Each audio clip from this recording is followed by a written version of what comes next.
Que maravilha poder compartilhar com você lições preciosas da nossa jornada do ano bíblico. Quero desafiar você, meu amigo e minha amiga, meu irmão e minha irmã, a desenvolver o hábito diário de estudar a Palavra de Deus. Hoje irei fazer o resumo de tudo o que aprendi com a leitura de Gênesis capítulos 36, 37 e 38. Mesmo após a sua reconciliação com Jacó, Esaú levou sua família e tudo o que pertencia, e se foi para outra terra, apartando-se de Jacó seu irmão. Gênesis 36, verso 6. Houve uma união realizada por casamentos entre os filhos de Esaú e os filhos de Seir, moradores da terra em que Esaú se estabeleceu. Gênesis 36, verso 20. Seus príncipes e reis revelam que se tornaram um povo organizado e regido por governantes antes mesmo que houvesse rei sobre os filhos de Israel. Gênesis 36, 31.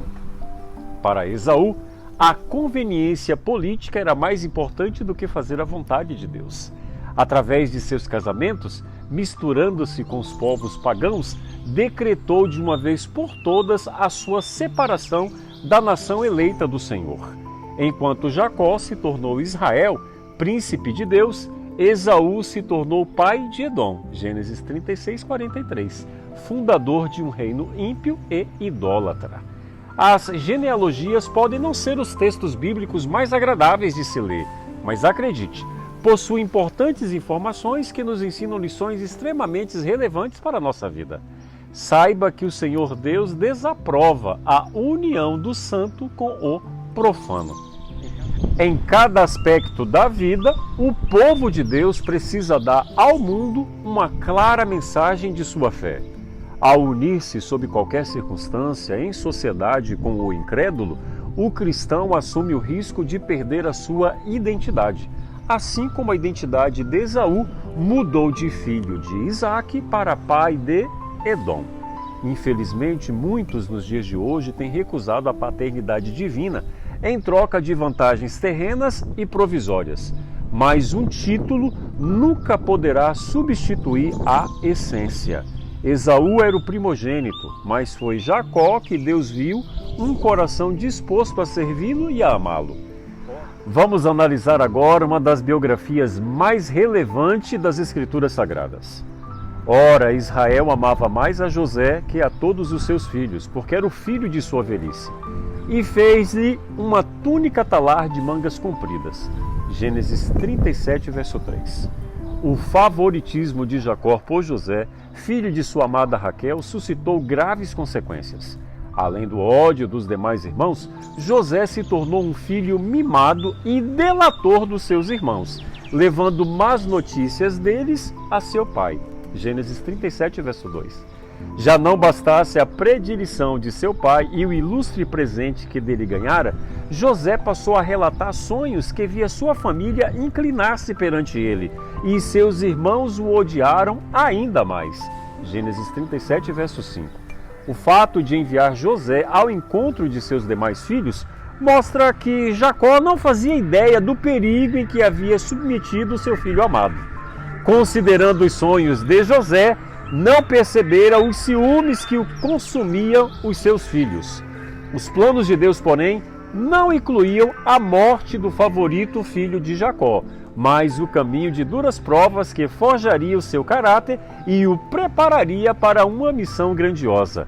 Seus irmãos não faziam ideia, mas ao derrubá-lo naquele poço e vendê-lo aos ismaelitas, estavam simplesmente contribuindo para a realização de todos os sonhos de José que tanto desprezaram. Não era propósito de Deus tamanha tragédia familiar, mas ele transformaria a maldição em bênção. A atitude de Jacó para com José fora um reflexo da predileção de Rebeca por ele e de Isaque por Esaú. A prova pela qual José passaria no Egito também se tornaria a prova de Jacó, experimentando um pouco do que sofreu sua mãe quando teve que fugir de Esaú. José realmente era um jovem especial, mas não seria a predileção de Jacó que o tornaria um grande homem, e sim a disciplina de anos de duras provas. E aqui aprendemos outra preciosa lição. Os sofrimentos que nos atingem podem até ser resultados de nossas más escolhas, mas Deus sempre está disposto a transformá-las em instrumentos de misericórdia. A história de José foi pausada no capítulo 38 do livro de Gênesis para destacar um episódio da vida de Judá. Não bastasse a crueldade contra o seu irmão, Judá tomou por mulher, Gênesis 38, verso 2, uma cananeia com quem teve 3 filhos, Onã e Selá. Ele logo cuidou de tomar esposa para O nome dela era Tamar, Gênesis 38, verso 6. Porém, o primogênito de Judá era tão perverso que Deus não permitiu que tivesse este descendência. Cumprindo a lei do levirato, em que o irmão deveria tomar para si a esposa do irmão falecido, Onã casou-se com Tamar. Mas sua atitude em evitar qualquer possibilidade de suscitar descendência para seu irmão fora igualmente condenada por Deus, pelo que também a este Deus o fez morrer. Gênesis 38, verso 10. Percebendo Judá a mortandade entre seus filhos, Tamar tornou-se então praticamente uma viúva negra. E a fim de proteger o seu derradeiro filho, ele firmou um acordo com sua nora sem ter a mínima intenção de cumpri-lo. Tamar fez conforme seu sogro havia dito, mas com o passar do tempo percebeu que havia sido enganada. Preparou então uma estratégia que daria continuidade à descendência de Jesus Cristo. Aproveitando-se da festividade pagã, Tamar vestiu-se de prostituta cultual e se pôs no caminho por onde passaria Judá. Este, envolvido com a celebração, não reconhecendo se tratar de Tamar, a possuiu e deixou com aquela que pensava ser uma prostituta um penhor com os seus objetos de identificação.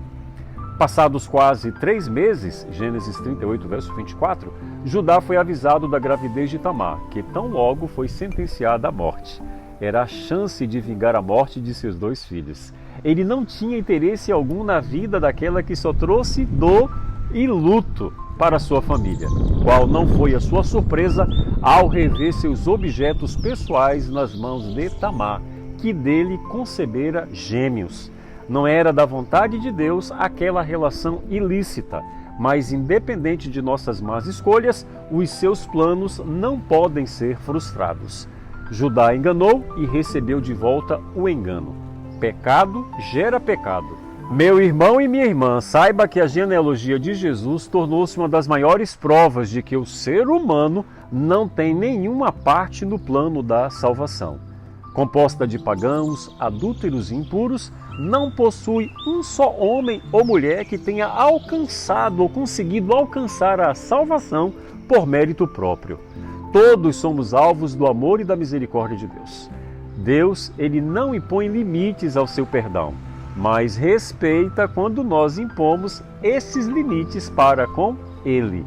Que eu e você possamos ultrapassar os limites da graça e da misericórdia de Deus e receber neste dia o dom da salvação que Deus nos oferece na pessoa maravilhosa de Jesus. Que Deus te abençoe!